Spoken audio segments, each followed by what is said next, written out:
Buenas tardes, en el día de hoy presentaremos el título 6, capítulo 1.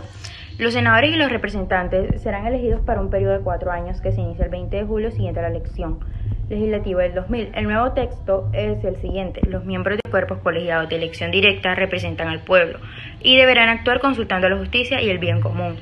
Artículo corregido según la aclaración de la Secretaría General de la Asamblea Nacional Constituyente del 6 de septiembre de 1991, publicada en Gaceta, Constitución.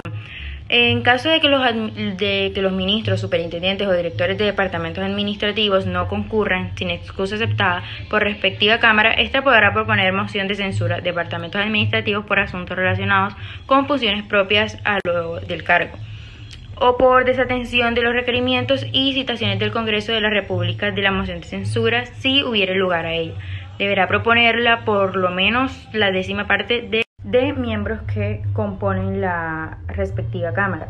La renuncia del funcionario respecto de la cual se haya promovido moción de censura no óptima para que la misma sea aprobada conforme a lo previsto en este artículo. Pronunciada una Cámara sobre la moción de censura. Si quienes hayan sido citados se excusaran de asistir a la comisión, insistiendo en llamarlos, la Corte Constitucional, después de oírlos, resolverá sobre el particular plazo de 10 días para una estricta reserva. Estará hablando del título 6, capítulo 2, el cual nos habla de lugares de reuniones de la Cámara y el Congreso, de fechas y plazos de reuniones de acuerdo al periodo asignado y de las funciones que cumplen Cámara, Congreso y Presidente de la República. También se habla mucho de cómo determinan por medio del voto popular si se eligen o aprueban leyes, también de aquellas leyes que están por medio de decreto del presidente. También se habla del número de comisiones y de sus miembros. También se habla de las reuniones que ocurren en el Congreso, en donde ellos reciben el número de comisiones y de sus miembros. También se habla de las reuniones que ocurren en el Congreso, en donde ellos reciben en sus instalaciones a jefes de Estado, gobiernos de otros países y se elige el Contralor General de la Nación. También se habla de aquellas sanciones que se les imponen a las personas que participen de deliberaciones para funciones propias de la rama legislativa y se efectúen fuera de las condiciones constitucionales. Estas carecerán de validez y serán sancionados conforme la ley.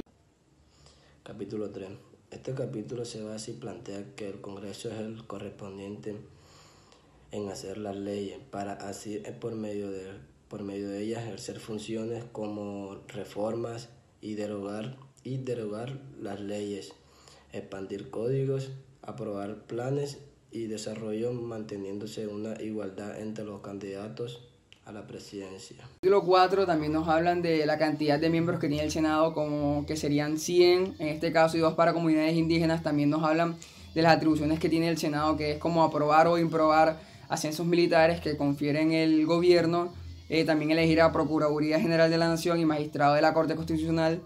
Y también en los juicios que sigue el Senado se observan estas reglas, como el acusado queda suspendido de su empleo siempre y cuando su acusación sea públicamente admitida. El Senado también interviene en delitos comunes si hay seguimiento de su causa. Siendo así, se pondrá al acusado al frente de la Corte Constitucional.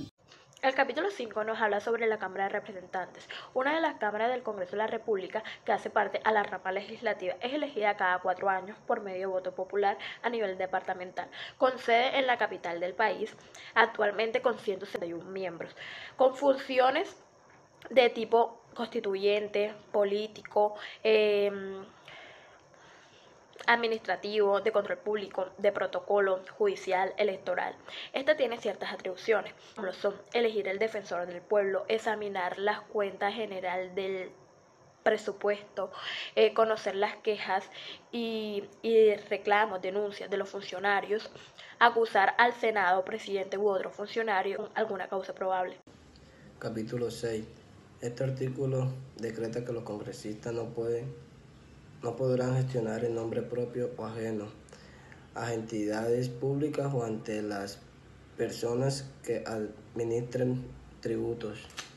Podemos concluir en el título 6 de la Constitución Política de Colombia que el voto será nominal y público, excepto en los casos que determine la ley. El elegido es responsable políticamente ante la sociedad y frente a sus electores del cumplimiento de sus obligaciones propias de sus investiduras. No obstante, el Estado reconoce sin discriminación alguna la primicia de los derechos inalienables y ampara a su familia como institución básica de la sociedad. Los particulares solo son responsables ante las autoridades por infringir la Constitución y leyes.